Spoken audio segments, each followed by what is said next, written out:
Scott Petrak, brownzone.com. Big game week coming up. Can't wait to get a chance here to talk to him about what's going on. He is on the fan hotline right now. Hi, Scott. How are you? Good. How are you? Good. Busy weekend at the Hall of Fame, huh? Hi, Scott. Saw some good-looking pictures of you guys. Oh, yeah, it was fun. We got to see Mary Kay get the Bill Nunn Award and get in the Hall of Fame. It was awesome. Your day is coming, my friend. Jeff and I agree. Hey, okay. Jeff and your day is coming. We got you. You're in, baby. You're in. You're in our Hall of Fame. You're in the Baskin and Phelps Hall of Fame. Does it get any better than there that? you go. No, is there a big ceremony for that? Yeah. Nor is there a financial reward. No, we don't even have the. Can we print them out a piece of paper? Nope. No. We tried. Scott, tell me about the quarterback situation right now. How do you think it's playing out? I mean, it's Joe Flacco versus Kenny Pickett, and with Kenny Pickett not being able to be in team drills, I think it's a significant advantage for Joe Flacco. And I think the other part of that is Kenny Pickett's advantage over Joe Flacco, in my opinion, is his mobility. And the Browns like that. They like that he can make off-schedule plays. And when we talked to Kenny on Saturday, he said that even when he gets back into team drills, and we don't know when that will be, he's going to have to stay in the pocket, and he can't run the way he usually does because of that hamstring. And I think that really hurts Pickett in this competition. The Pickett situation is what right now, Scott? How much is he doing? How much is he able to do? And do you think he'll do anything this week? Yeah, I mean, we saw him Friday and Saturday before they were off yesterday, and it was individuals and one-on-ones. So he's throwing the ball, but it's not team drills, and that's where, I would say the bulk of the evaluation happens is team drills and, getting the play out and getting guys to the line of scrimmage and reading the defense and making those adjustments and then making the right decisions after that. So he hasn't been able to do it. And, we haven't seen practice yet today, but from Saturday talking to Kenny, it didn't feel like it would be as early as today. Is he ready to go in Carolina for that one joint practice?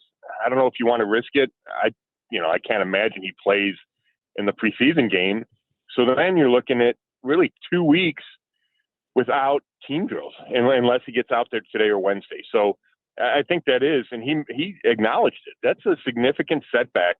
Is Kenny Pickett is determined still to win this job. I think it's a big setback for him. Scott, do you think if Pickett's, let's say Kenny is able to play in the game, do you think either veteran actually will play, or do you think it's going to be all Gabriel and Sanders? Nah, I mean, I think it's a half for each rookie. Okay. I don't think either veteran would play. And even if they wanted to get a longer look at Kenny, I think the hamstring rules that out. Okay. Do you also think that's based on the fact that they've got the joint practice? Is that why? A little bit? Yeah, I do. I think that's part of it. And then the other part is, are you playing your other starters in the preseason opener? If Jerry Jeudy and David Njoku aren't playing and your offensive line's not playing, do you really go with Pickett and Flacco? And I don't know. I know that they're, trying to increase the intensity and the urgency and get ready for week one. So I could be wrong. I just think coming off the one joint practice, given where they are, I just envision we're going to see the rookies. But Kevin Stefanski's not said that for sure. What do you think happens with the rest of the offense in the preseason game? We're going to see starters. We're going to see backups. What? Yeah, I think you will see starters at some point. I don't think you'll see starters for all 3 games.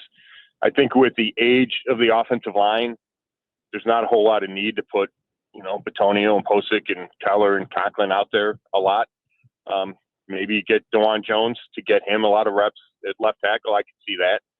You're thin at running back, so do you really need to play Jerome Ford? I wouldn't think so. I think you'll see a lot of, Dylan Sampson and Pierre Strong Jr. At running back. Again, you're thin at receiver. We have Jerry Jeudy and then question marks. So that's what's difficult about managing this, because I understand how everybody wants to, fans want to see the starters get the reps and want to see them get ready for week one. And that is important. But it's also important getting your best guys to week one and try to get them through week 17. So, are 14 snaps in Carolina really going to help Jerry Jeudy when they're playing the Bengals week one? I don't know. And I don't think – I've never gotten the sense that the Browns feel like those are that important, and that staying healthy is more important. So we'll have to see if that philosophy changes. Do they need to go out and pick up another running back? You know what? They signed somebody from the UFL last week. They got a couple of guys I mentioned. Yeah. I just don't want to butcher his name. That's I think I just did for you, so we're good. As long as one of us did. No worries. Double T. That's what I call it. There you go. They have another undrafted rookie that has been getting some carries with a big guy at Appalachian State. So I think they're okay right now, but it's almost like receiver. I think when the cut downs come at the end of the preseason, you could see additions at running back and at receiver. I don't know if you'll see anything big before then. I mean, they brought in some receivers throughout camp, but like a guy that you thought could win a roster spot, that could change and could happen when we get to cut downs and waiver claims. So Eric Edholm from NFL.com put out 7 landing spots for Micah Parsons. He had the Browns listed, and I thought, well, I love that. Tell me how in the world that could possibly happen, and I'll get really excited. They couldn't bring in somebody making that kind of money, could they?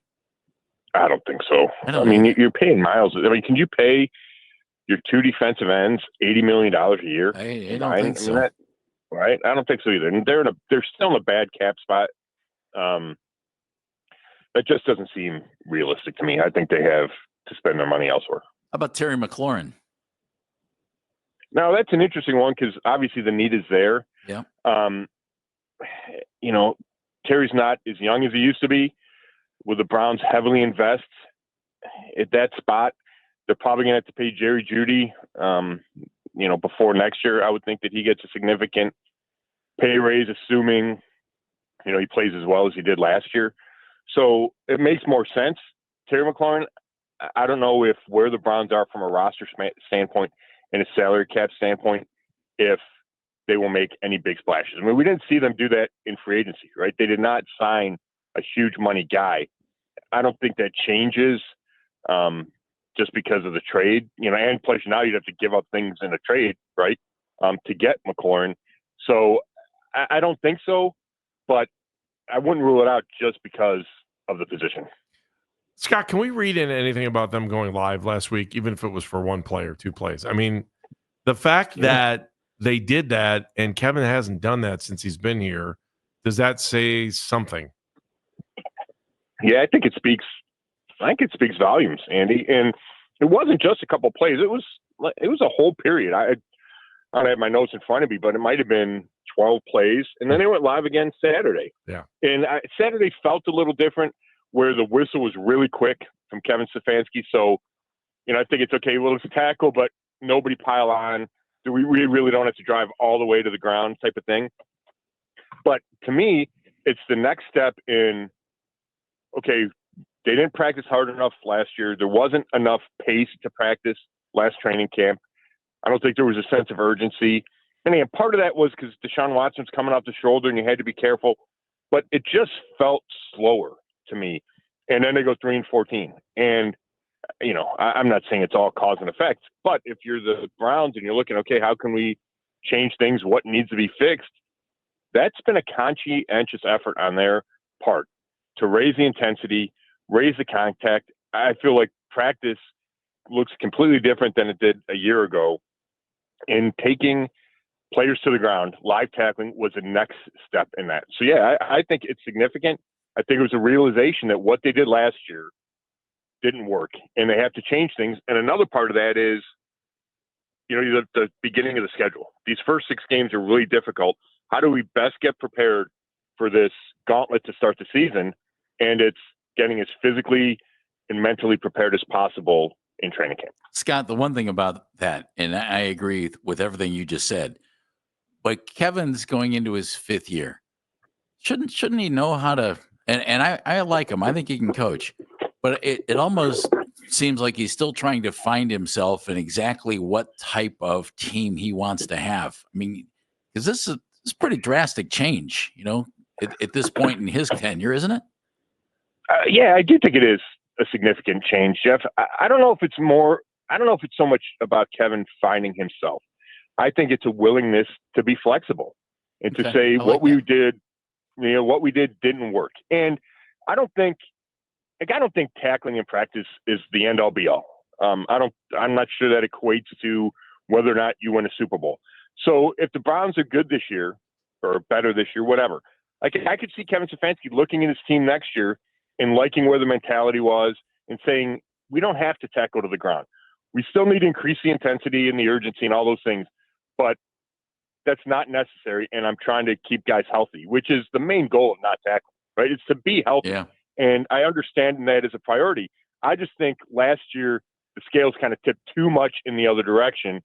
And this is kind of a correction, of course. Scott, I got like 1 minute left here. I just, what is fair? Like, I hear people say, I want to see a fair battle between these four quarterbacks. And, it feels like since Shedeur isn't getting reps with the ones, that it's not fair to him. I don't know how you define that. Or maybe they're setting him up to succeed because they don't think he's ready for it yet. See, Jeff, that's exactly what I was going to say. Like, it's not fair if you're talking about an equal evaluation, because unless everybody's getting the exact same number of reps with the first team offense against the first team defense, things are going to be skewed. I also think the Browns have more knowledge about these four guys, and they know if I think they know if Shedeur Sanders is ready to go against the ones. And if they think he's still a ways away from being your starting quarterback, which I think that's how they feel, then is there really a necessity to give him those 1 reps when you're still deciding between Joe Flacco and Kenny Pickett, and you're still trying to get one of those guys ready for week 1? I think you can make an argument that those reps would be wasted, that Shedeur Sanders would get them. Now, I would love to see him because I think it's interesting and I think it gives you some nugget there, but I don't think Shedeur Sanders is ready to be a starter, and I think the Browns know that and have known that. The other question here, too, is it fair? Maybe they've said, hey, we want to keep the 2 guys we drafted. One of the vets is going to get cut. And so it's fair because you're going to be on the roster when the season starts. Yeah, I mean, I think that's completely possible. I mean, I expect both rookies to be here, and I think it's a question whether or not they keep all 4. And if they don't keep all 4, I do think one of the veterans would be the one to leave, not one of the rookies. Brown Zone, Scott Petrak. Make sure you read it every day if you want to know what's going on with the Browns. Scott, you're the greatest. Thank you, man. Appreciate Thanks, buddy. Thanks, fellas.